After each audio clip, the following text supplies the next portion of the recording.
The C2A1 MEXAS is the top reward for the ongoing Operation Summer event. Based on the Canadian Leopard 1A5, the MEXAS upgrade added considerable amounts of applique composite armour, as well as thermal imaging and the powerful DM33 APF SDS round.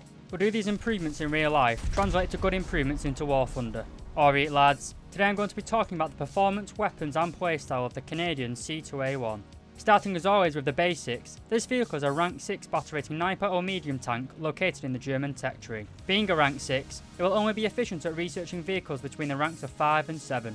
To get this tank, you will either have to grind out 10 stages of the ongoing Operation Summer event, or alternatively, just buy the stages with Golden Eagles. Whichever option you choose to do, you will still be met with a 200,000 Silver Line crew train cost. On top of this, as the C2A1 is a top tier vehicle, you kind of need at least an expert qualification to be highly competitive in this tank. This will set you back another 690,000 Silver Lions, and if you want the Ace qualification, there will be a whopping 2,100 Golden Eagles. One thing very nice about the C2A1 is the incredibly low repair cost of 5,877 Silver Lions, meaning you can play it a bit recklessly without the risk of going bankrupt, which is more than that can be said for other German main battle tanks. Leo 2A5. Going on to the rewards, the C2A1 has a base RP modifier of 2.26, which is pretty good for a rank 6 vehicle. You can expect an RP modifier of 226% with a free-to-play account, and 452% with a premium account. The vehicle also has a respectable base Silver Line modifier of 1.3. With a free-to-play account, that translates into a Silver Line modifier of 130%, and with premium, it rises to 195%. If you'd like to know whether all your base rushing in your Hellcats and R3s have been worth it, and whether I think this is a good vehicle, then stick around for the rest of the video. Okay, so moving on to the engine and performance of the C2A1. You can see that it is powered by the same engine that is found in all the other Leopard A1s in the game. This produces 830 horsepower. Combined with the transmission, it gives it a top speed of 65 km/h forward, and in reverse, a respectable 25.3 km/h. The 830 horsepower engine, combined with the tank's total weight of 44 tonnes, gives the C2A1 a respectable power to weight ratio of 18.86 horsepower per tonne. However, the C2A1 does weigh in at 44 tonnes as I mentioned. Compared to the rank 6 German premium, the Leopard A1A1 L44, which has 43 tonnes. This means that the C2A1 will have a slightly lower horsepower per tonne than the premium. While the C2A1's horsepower to tonne ratio of 18.9 isn't bad, it doesn't come close to some of the other German vehicles at a similar battle rating, notably the KPZ-70 or the Radkampfwagen 90. This means that the upgraded C2A1 MEXAS will ironically be one of the slowest Leopards in the game, and that is down due to the additional armour which we'll talk about shortly. As I mentioned in the introduction, the C2A1 is essentially just a Leopard 1A5 with a MEXAS upgrade kit. This upgrade kit consisted of several applique composite armour add-ons, which gave great protection for chemical and heat FS rounds, although it left a lot to be desired when facing APF SDS rounds.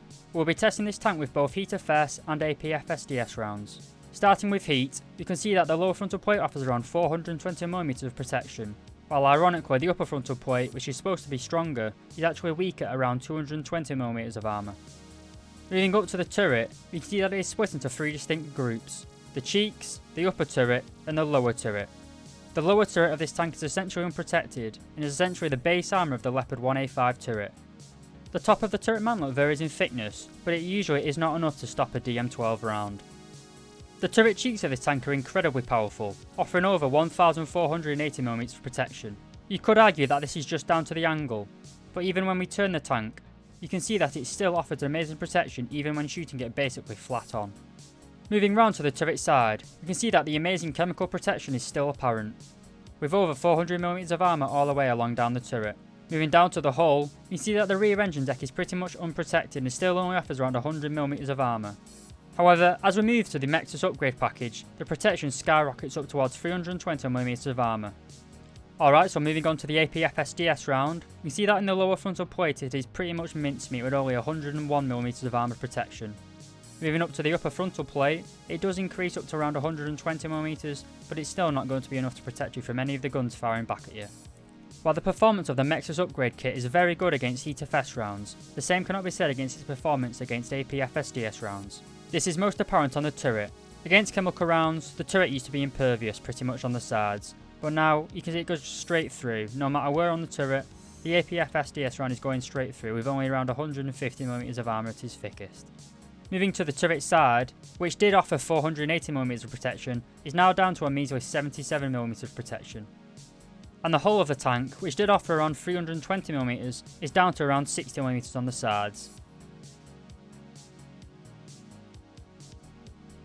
Like the Leopard A1A1 in the regular German tech tree, the C2A1 is armed with the Royal Ordnance L7A3 105mm gun. This gun is fully stabilised and carries a maximum ammunition load of 55 rounds. Carrying more than 15 rounds of ammunition will mean that ammunition is stored to the left of the driver, making you an easily one-shot kill to a skilled opponent. The gun also has 9 degrees of gun depression as well as 20 degrees of gun elevation. While this is by no means bad, it isn't the NATO standard of 10 degrees of gun depression and 20 degrees of elevation. Going on to the weapon's reload speed, you see that it has the standard base reload of 8.7 seconds and the standard top reload with an ace screw of 6.7 seconds. If we go to the gunner's targeting skill, you can see that the turret has a base rotation speed of 16.8 degrees per second, and with an ace screw that rises up to 24 degrees per second. This 24 degrees per second turret rotation speed is the same as all the other Leopards in the German tech tree, however it is still substantially lower than that found on the KPZ-70. It's also worth noting that this tank does get thermal vision and a laser rangefinder, things that are both very helpful in simulator battles. I would also like to note that the DM12 HTFS round is the stock shell of this tank unfortunately, but you do have the DM23 round as a first tier modification, as well as the DM33 round as your rank 4 modification. This means that the first few games in this tank might be a bit of a grind as you won't have an AP FSDS shell, but as it's only a rank 1, it shouldn't be too bad. Talking about the ammunition, let's go over it in a little bit more detail. Your stock HTFS shell, the DM12, has a muzzle velocity of 1173 meters per second and an all-round penetration of 400mm. While the DM12 is one of the better HTFS rounds, as soon as you unlock that first AP FSDS round, you won't want to be using it anymore. The second round you unlock is the DM502 HES shell. This serves very little purpose, but it can be used against lightly armoured vehicles. The first real powerful round you will get access to in this tank is the DM23 AP FSDS round. This has a muzzle velocity of 1455 meters per second and a 10 meter penetration of 337mm. This round is the upgraded round on the Leopard A1A1 found in the tech tree, and if you've played German tanks before, you'll know that it is very powerful. Your rank 4 modification, and the real party piece of this tank, is the DM33 AP FSDS round. Compared to the DM23's 337mm, the DM33 rises to 408mm. This high penetration round means you won't have any difficulty in a full up tier to battle rating 10.0. Here in the test drive, we can see that the field of view for this gun is quite tight, meaning you can get tunnel visioned. The zoom level is also pretty mediocre, which will mean you will suffer at long range engagements. As you can see, we do have a laser rangefinder as I mentioned, as well as thermal optics. It is worth noting that the thermal optics are first generation, which does make it very fuzzy. This will be a limiting factor in simulator battles, as it makes it very hard to distinguish what type of tank you are shooting at. With the overview of the tank complete, we'll now go on to some gameplay, followed by a conclusion. Okay, welcome to our abandoned factory. I'm going to take it rather slow around the C-cap. Okay, so initial impressions are this tank is quite sluggish in terms of acceleration and mobility. It doesn't really like to turn that well. But again, it's like a Leopard L44, just a little bit heavier. We are in a full up tier as well, so hopefully this should be a bit fun. We also have Napalm Rot in the game.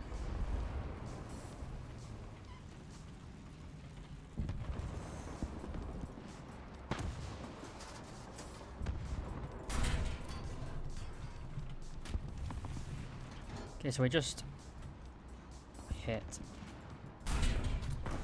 I think there's another tank coming behind us or near us. I can hear him.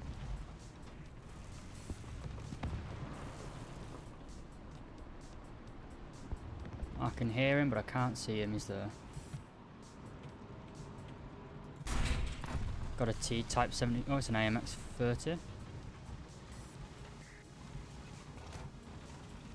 So our team is pretty much pushed through right now. I think we just did get shot. Can't see though. We're just gonna wait.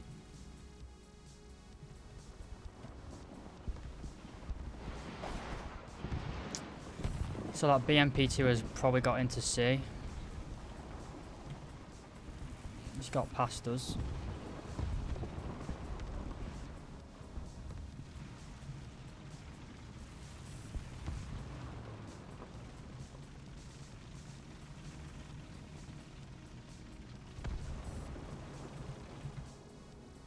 Bye-bye. I knew there was a BMP2 somewhere. Well, we got him. Our third kill of the match. Not been too exciting this game, but for a first game, it's not too bad. Isn't fully over yet. But it's coming towards the end, definitely. So I'm going to try and get back to that. Oh, nearly. Now the BMP2, he doesn't have thermal sights as far as I'm aware. Well, we got him. It's a BMP1 this time. Little sneaky bastard. There's something.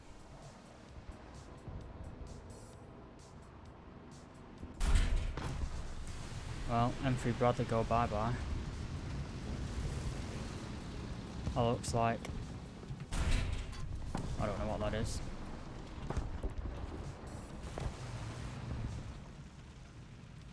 Well, I'm not wanting to camp the spawn, so I'm going to push back in towards B. It's a little bit risky moving in the open like this, but I'm going to give it a go anyway. Now, I think I did see...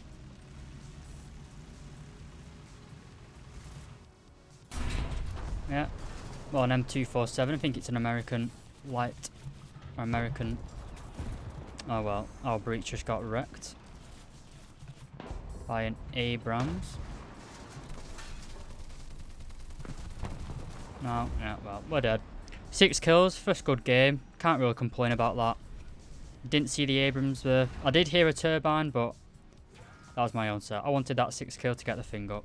We're going to head into another game and see what we can do. Alright, so welcome to Corellia. We're going to start at the right spawn, try and make our way into the middle towards B.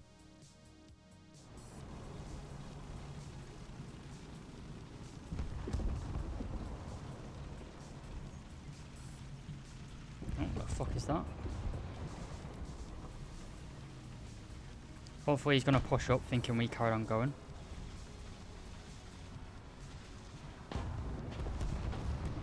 What the fuck is that? That's an XM1. Oh well, I'm not going to be able to win this.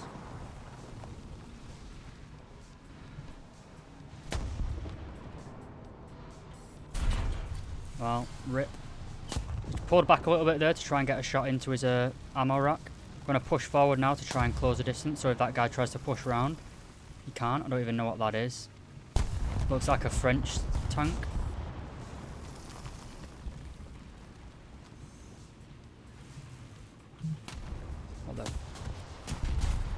Got a commander gunner engine.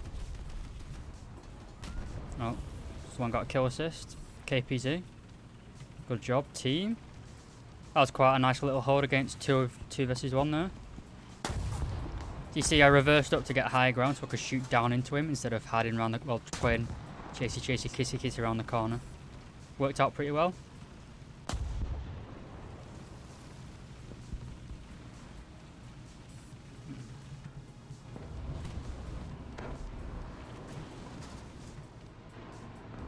The default zoom is very...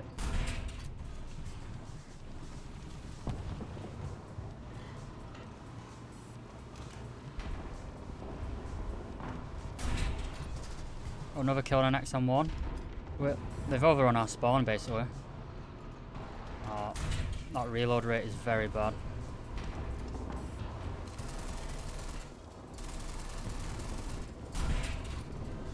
Right, so we are getting shots into the MX-30 Super. We might be able to kill him here. Oh, we got him. He J'd out. Works fine for me. Just trying to scan here. The default zoom on this tank is very high, to be honest. So it's very hard to... so it's very easy to get tunnel visioned on a target. Oh, capping B. Right, he's just fired, so we're going to push. Got him. Straight through his side into his ammo carousel. Unlucky that we couldn't save the friendly Stritzwagen 121.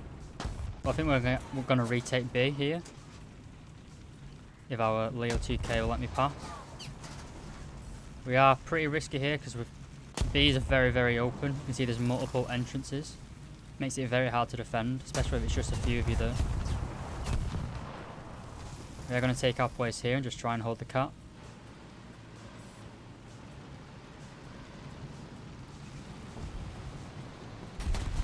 Oh, that was a nice little kill on an AMX-30 Super. Quite a lucky shot from me there. Wasn't really skill, but I like to think it was skill, but we both know it wasn't. So you see him on the map there in the bottom right. Hopefully he's going to be in a standoff with my friendly. So hopefully he's not going to be looking this way. Oh, we got a shot into his cannon breech. It's our old friend, the I can't remember. T55AM. Well, anyway, he's dead. He's not going to be able to repair his breach. It's our 6th kill again. We've got 2 pretty good games in a row. Just luck, guys. Alright, so to conclude, the C2A1, it's a pretty decent tank. A battle rating 9.0, it fits well into the German lineup. It is essentially just a Leopard A1A1L44, but a bit slower. But it has the addition of the DM33 round. So you have less overall mobility, but you have a bit better firepower. While I do think that this tank is very good, I don't think it's going to replace the KPZ-70 or the M48 Super as being the dominant powerhouse in the German Techtriate, the 9.0 to 9.3 region. But I do think this tank is worth the grind. I wouldn't really say it's worth spending 10,000 GE if you just GE in the Operation Summer. I wouldn't recommend GE in it. I don't think it's worth 10,000 GE. It's basically just a Leopard A1A1L44 Premium, and you can buy that for a lot cheaper than 10,000 GE anyway. But overall, you know, this tank it's good fun. It is a little bit slow, but you make up for that with the additional gun power, as I said. I did get this early on a test drive, obviously, as you can see here, but I have done all the challenges so far. It is a very, very good tank from my few games playing it. As I said, the armour isn't particularly effective. It's more of just a gimmick. But overall, yeah, I'd say that this tank is worth the grind, lads. This video is pretty quickly banged together, but I hope you found it enjoyable. And as always, thank you very much for watching, lads.